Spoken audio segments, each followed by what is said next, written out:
अस्सलाम वालेकुम प्यारे बच्चों, कैसे हो। जैसा कि बेटा 4 फैक्टर्स हम डिस्कस कर चुके, आज हम तफसीलन डिस्कस करेंगे टेम्परेचर का रेट ऑफ रिएक्शन पर फैक्टर जो है वो किस तरह से असरअंदाज होता है। तो याद रहे बेटा, टेम्परेचर के हवाले से टेम्परेचर जो है जनरली रेट ऑफ रिएक्शन से डायरेक्टली प्रोपोर्शनल है, यानी कि जितना टेम्परेचर आप बढ़ाओगे रेट ऑफ रिएक्शन जो है उसी हिसाब से बढ़ता जाएगा। यानी कि generally temperature directly proportional to rate of reaction. Generally मैं इसलिए कह रहा हूँ, ये डिपेंड करता है एक्सो नेचर है या एंडो है, और बहुत सारे रिएक्शन, मोस्ट ऑफ रिएक्शन जो है वो इसी ही रूल को फॉलो करते हैं, rate of reaction directly proportional to temperature. आखिर ये रेट ऑफ रिएक्शन को किस तरह से इंक्रीज करता है। बेसिकली ये 2 फैक्टर्स पे काम करता है। नंबर 1, डिक्रीज द रेजिस्टेंस, ये रेजिस्टेंस को डिक्रीज करता है, जो फ्रैक्शन है उसको डिक्रीज करता है। जैसे आप टेम्परेचर बढ़ाओगे तो टेम्परेचर बढ़ाने पे क्या होता है, इफेक्टिव कोलियन बढ़ जाती है, increase the number of effective collision. और आपको पता है जितनी इफेक्टिव कोलियन बढ़ेगी उतने नंबर ऑफ मॉलिक्यूल्स जो है वो जल्दी जल्दी प्रोडक्ट में कन्वर्ट होते जाएंगे। सो टेम्परेचर जो है रेजिस्टेंस को डिक्रीज करता है, फ्रैक्शन को डिक्रीज करता है और इफेक्टिव कोलियन को बढ़ाता है, और जिसकी वजह से रिएक्शन जो है वो स्लो से अब फास्ट की तरफ बढ़ जाता है। एक एग्जांपल जो हमारे साथ टेक्स्ट में मेंशन की गई है, हाइड्रोजन एंड ऑक्सीजन आप कंबाइन करें नॉर्मल टेम्परेचर पर, ये कभी भी रिएक्शन नहीं होगा, not at possible at normal temperature पर ये रिएक्शन होगा ही नहीं। अलबत्ता आप बहुत ज़्यादा टेम्परेचर दोगे तभी ये रिएक्शन पॉसिबल है। उसके अलावा बहुत सारे और एग्जांपल्स, जैसे कि हम बहुत सारी चीज़ें जो है वो फ्रिज में रखते हैं प्रिजर्व करने के लिए, अंडा वगैरह। अगर आप अंडा फ्रिज में रखते हो तो इसको ख़राब होने में बहुत ज़्यादा टाइम लगेगा, 6 माह लगेंगे। पर अगर जैसे कि हमारे यहाँ गर्मियाँ हैं, बहुत ज़्यादा गर्मियाँ, अगर अंडे को बाहर रखोगे तो ये 1 दिन में भी ख़राब हो जाएगा।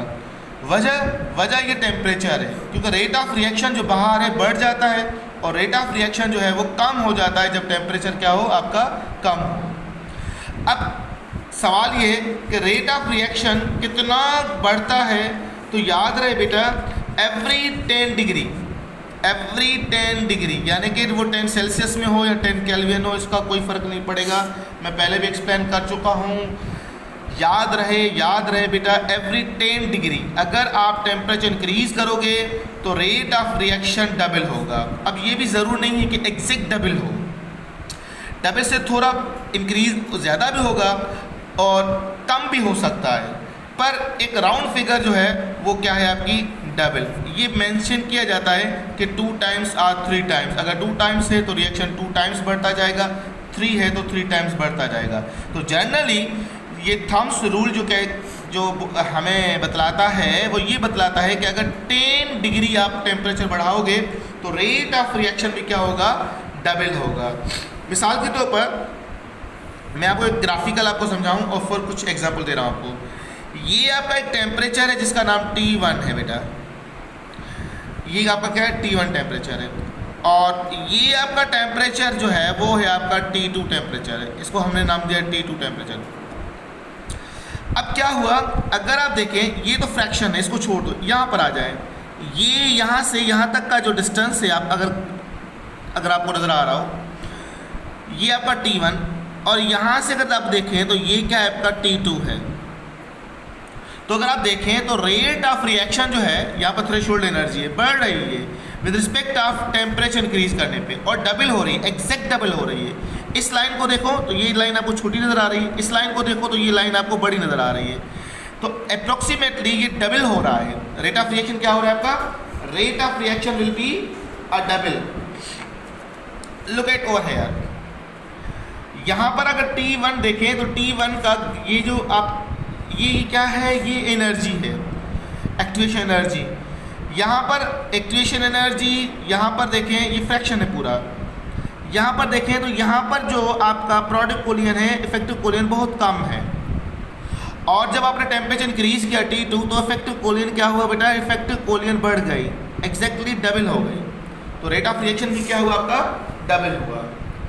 नाउ द क्वेश्चन, अगर हम रेट ऑफ रिएक्शन मालूम करें किसी भी पर्टिकुलर रिएक्शन का, तो कैसे मालूम करेंगे? तो हमारे पास दो मेथड है, एक ही हमारे पास अप्रॉक्सीमेट मेथड, क्या मेथड है? अप्रॉक्सीमेट मेथड, और दूसरा है एग्जैक्ट और एक्यूरेट मेथड। अप्रॉक्सीमेट मेथड किस तरह से हम कैलकुलेट करते हैं? अगर मैं आपसे कहूँ एक रिएक्शन है जिसका रेट ऑफ रिएक्शन जो है वो x है, और टेम्परेचर जो है वो आपका 10 सेल्सियस है, बात में आ रही है, 10 सेल्सियस है।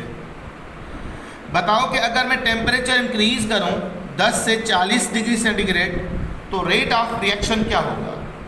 इसके लिए बहुत आसान है, आप एक छोटी सी टेबल बनाएं और आप एग्जैक्ट वैल्यू मालूम कर सकते हो। कैसे?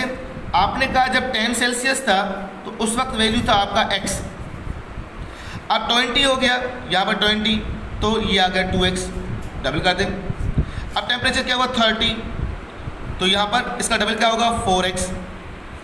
अब हो गया 40, तो इसका डबल क्या होगा 8x। तो इसका मतलब रेट ऑफ रिएक्शन क्या होगा 8x होगा। पहले क्या था x, अब क्या है 8x।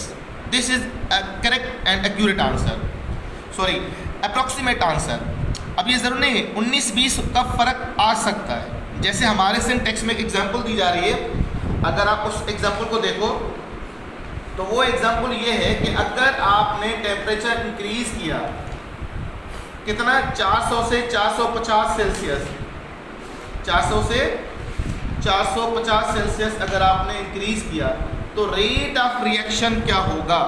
रेट ऑफ रिएक्शन क्या होगा? That's the question. ये देखें, मैं यहाँ पे लिख देता हूँ,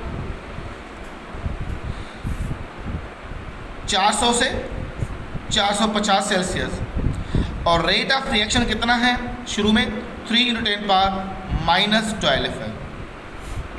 बस में आ रही है, ये क्या है आपका रेट ऑफ रिएक्शन इतना दिया जा रहा है, और अगर 50 सेल्सियस इंक्रीज किया जाए, कितना 50 सेल्सियस इंक्रीज किया जाए, तो रेट ऑफ रिएक्शन क्या होगा? According to our syntax coefficient factor multiply कर रहा है सिंपली। देखें 400 और 450 में डिफरेंस कितना है बेटा? 50 का 5, तो 5 फैक्टर जस्ट मल्टीप्लाई कर रहा है किसके साथ? 3 × 10⁻⁻12, यूनिट सेम रहेंगे। तो 5 × 3 15, 15 × 10⁻⁻12, ये आंसर निकाल रहा है। याद रहे ये तरीक़ेकार नहीं है, जो तरीक़ेकार है ये बिल्कुल गलत तरीक़ेकार है। जो तरीक़ेकार है, अप्रॉक्सीमेट तरीक़ेकार है, वो ये है कि आप एवरी 10 डिग्री पर आप इसका डबल कर दें। तो मैं किस तरह से डबल कर दूंगा आप देखें। 400 पे कितना था रेट ऑफ रिएक्शन? आप बोलोगे 3 × 10⁻⁻12, बात समझ में आ रही है? अब आप क्या करें, 10 बढ़ाते जाएं, यानी कि 400, अब 400 लिखते हैं 10, 420, 430, 440, 450, इस तरह से अब छोटी सी टेबल बनाएं जल्दी जल्दी। अब आप क्या करें, इसका डबल कर दें, यानी कि ये सपोज करें ये आपका वैल्यू है x, अब क्या होगा 2x, 4x, अब क्या होगा 8x, अब क्या होगा 16x, अब क्या होगा 32x, बस में आ रही है 32x, यानी कि जो भी x वैल्यू है इसको 32 से मल्टीप्लाई कर दें, यानी कि 32 से जब आप मल्टीप्लाई करोगे 3 × 10⁻⁻12, तो बेटा आंसर जो आ रहा है वो आ रहा है 96 × 10⁻⁻12। तो यही आपका अप्रॉक्सीमेट मेथड और ये आपका आंसर सही आंसर है। अब बहुत सारे बच्चे कमेंट्स भी करेंगे, जाहिर बात है सर हमारे सिंटेक्स में तो 15 लिखा हुआ है, आपने लिखा है 96, तो which is the correct answer? बेटा दोनों इनकरेक्ट हैं, चाहे ये आंसर हो चाहे आपका ये आंसर हो, दोनों गलत हैं, क्योंकि ये अरहेनिस इक्वेशन को फॉलो नहीं करेंगे। अरहेनिस पे तो आंसर ही कुछ और आ रहा है, पर अप्रॉक्सीमेट मेथड के हिसाब से 96 is the accurate answer. 15 answer आएगा ही नहीं, किसी भी हिसाब से 15 आंसर आपका नहीं आएगा। अगर ये इंट्री टेस्ट में सवाल आए, चूँकि ये डायरेक्ट टेक्स्ट में से है, तो आप भले इसको प्रायोरिटी दें, चूँकि हमारे बहुत सारे और भी एग्जाम्पल्स हैं जो गलती सही पर हमारे सिंटेक्स में है, तो बहुत सारे बच्चे कंप्लेन भी करते हैं सर हमने तो सिंटेक्स को फॉलो किया था लिहाजा हमें मार्क्स दी जाए। तो आप इसी को ही फॉलो करें। अदरवाइज अप्रोक्सीमेट मेथड क्या होता है, यही मेथड है आपका। अगर आप एक्यूरेट मेथड को फॉलो करना चाहोगे तो एक्यूरेट मेथड के लिए आपको अर्हेनियस इक्वेशन को फॉलो करना पड़ेगा। और अर्हेनियस इक्वेशन कौन सी है बेटा, ये है आपकी अर्हेनियस इक्वेशन। और अर्हेनियस इक्वेशन में के किसके बराबर होता है, ए ई, इसको हम प्री एक्सपोनेंशियल कांस्टेंट ही बोलते हैं, प्री एक्सपोनेंशियल कांस्टेंट या फ्रीक्वेंसी कांस्टेंट ही बोलते हैं, frequency factor constant. Activation energy R is the universal gas constant, मगर यहाँ पर आप आर का वैल्यू कितना लोगे, 3.14 लोगे, क्योंकि यहाँ पर किलो जूल हम की बात करेंगे। और टेम्परेचर जितना दिया जा रहा है। तो अगर आप इस मेथड को फॉलो करोगे तो रेट ऑफ रिएक्शन आपका एक्यूरेट आएगा। बस यहाँ पर दो चीज़ें मेंशन की जाएगी। अगर ये एंटी टेस्ट में सवाल आ जाए तो ज़रा गौर से सुनिएगा। एक्टिवेशन एनर्जी आपको दी जाएगी, प्री एक्सपोनेंशियल कांस्टेंट आपको दिया जाएगा, तो फिर आप आसानी से कर सकते हो। इसको इस तरह से लिख सकते हो, के ए log of 10 लिख सकते हो इसको, और इसको आप लिखो माइनस ई ए, ई छोटी को रिप्लेस करके मैंने लिखा है इसका 2.34 वैल्यू लिखा है, और आर टी सेम फैक्टर लिखा है। तो आप इस तरह से लिख सकते हो। ये आपका कांस्टेंट है, और कांस्टेंट वैल्यू आपको 100, 50, 80 इस तरह से मिली होती है। बाकी ये वैल्यूज़ जो है आपको अगर मिले हों अपना एक्टिवेशन एनर्जी, तो आप आसानी से रेट ऑफ रिएक्शन मालूम कर सकते हो किसी भी रिएक्शन का। अगर आपको एक्यूरेट रेट ऑफ रिएक्शन मालूम करना हो तो उसका मेथड ये है बेटा। आई होप ये टेम्परेचर पॉइंट आपको समझ में आई होगी। इस पर प्रैक्टिस कीजिएगा। अगर कोई सवाल हो तो ज़रूर शेयर कीजिएगा। अपना ख्याल कीजिएगा बेटा। अल्लाह हाफिज़।